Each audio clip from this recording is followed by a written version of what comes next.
আমার চ্যানেলে তোমাদের সকলকে স্বাগত। আজ আমরা ক্লাস 10-এর মাধ্যমিকের 2026 সালের এবিটিএ টেস্ট পেপার থেকে ইতিহাসের 297 নম্বর সেট সলভ করব।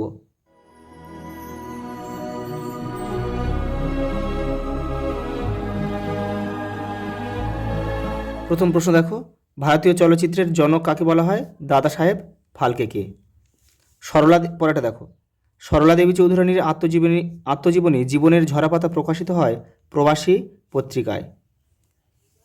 পরেরটা দেখো, নীলদর্পণ নাটকে আঙ্কেল টমস কেবিনের সঙ্গে তুলনা করেছিলেন কে? এটা হচ্ছে অপশান ক হবে, বঙ্কিমচন্দ্র চট্টোপাধ্যায়। পরেরটা দেখো, ক্যালকাটা স্কুল বুক সোসাইটির প্রথম সম্পাদক কে ছিলেন? David Hare. অপশান গ।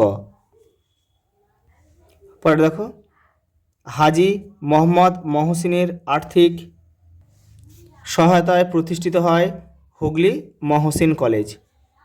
পরেরটা দেখো, প্রথম ভারতীয় অরণ্য আইন পাশ হয় 1865 খ্রিস্টাব্দে।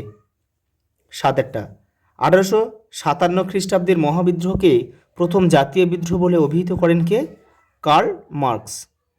পরেরটা দেখো, আটেরটা, দেশীয় ভাষা সংবাদপত্র আইন প্রবর্তিত হয় 1878 খ্রিস্টাব্দে। পরেরটা দেখো, বর্তমান ভারত শীর্ষক প্রবন্ধগুলি প্রকাশিত হয় উদ্বোধন পত্রিকায়। পরেরটা দেখো, 10এরটা, জাতাসুর ব্যঙ্গচিত্রটি অঙ্কন করেন গগনেন্দ্রনাথ ঠাকুর।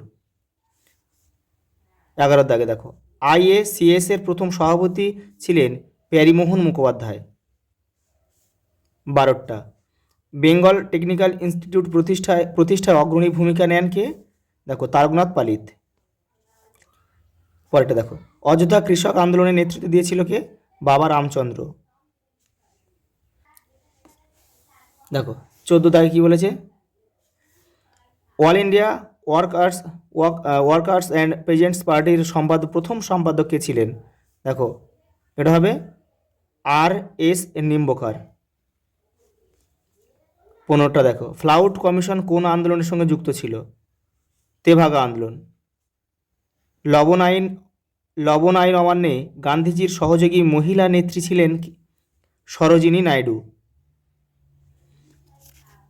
পরেরটা দেখো, ভাইকম সত্যাগ্রহ অনুষ্ঠিত হয়েছিল মালাবার উপকূলে, আছে কেরলে অবস্থিত আর কি।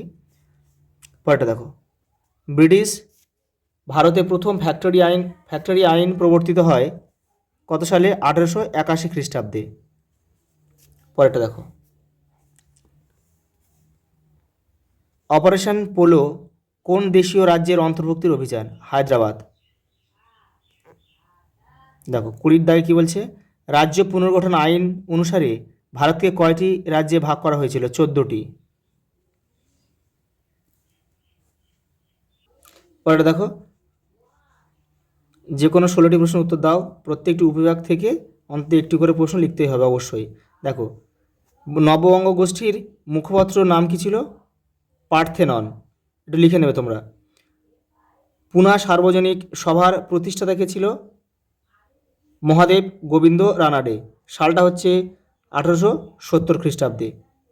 রানী গিদালো কোন রাজ্যে আইন অমান্য আন্দোলনে যোগদান করেন? এটা হবে নাগাল্যান্ড। পরেরটা দেখো, পৃথক মহারাষ্ট্র প্রদেশ কত সালে প্রতিষ্ঠিত হয়? 1960 সালে। দেখো 4টে উত্তর আমি লিখে দিয়েছি, তোমরা একটু এখান থেকে দেখে দেখে লিখে নেবে। দেখো ঠিক বল দিয়েছে, কুচিপুড়ি নৃত্যশৈলীর উৎপত্তিস্থল কেরল রাজ্যে। এটা কিন্তু ভুল হবে, এটা কিন্তু অন্ধ্রপ্রদেশ হবে। দেখো, বঙ্গীয় বিজ্ঞান পরিষদ প্রতিষ্ঠা করেন প্রফুল্লচন্দ্র রায়। এটা ঠিক।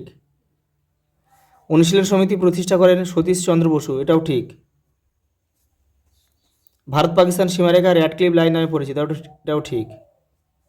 দেখো একটা স্তম্ভ রয়েছে, দেখো তোমরা কিন্তু কেউ তীর চিহ্ন দিয়ে মেলাবে না। দেখো 17 নম্বর রেগুলেশন আইনে কি পাস হয়েছিল? সৈদাহ প্রথা। তাহলে এখানে আমরা 2.3.1 লিখব। শিল্প বিরোধ বিল বটুকেশ্বর দত্ত। তাহলে আমরা এখানে লিখব 2.3.2। দেখো হালি প্রথা, হালি প্রথা হবে কি, হালি প্রথা হবে হচ্ছে বারদৌলি, তাহলে 2.3.3, আর ন্যাশনাল স্কুল হবে নবগোপাল মিত্র 2.3.4।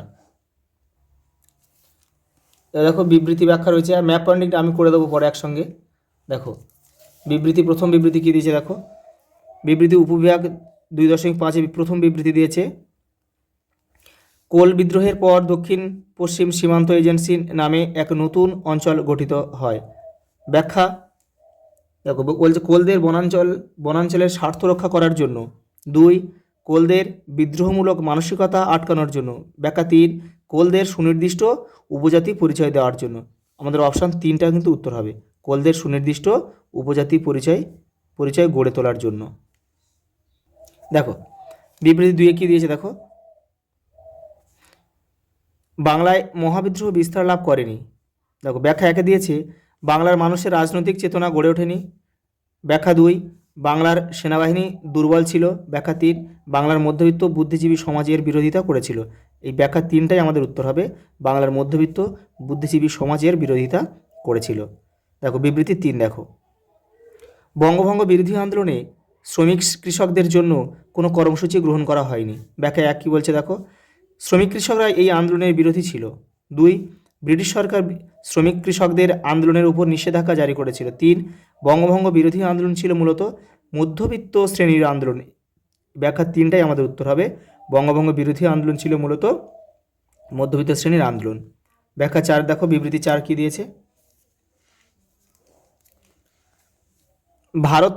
ভারত ইতিহাসে স্বাধীনতা প্রাপ্তির পরবর্তী 5 বছর পুনর্বাসনের যুগ। ব্যাখ্যা 1 দিয়েছে দেখো, এই সময় সুনির্দিষ্টভাবে নিম্নবর্গের মানুষদের পুনর্বাসন দেওয়া হয়, এটা হবে না।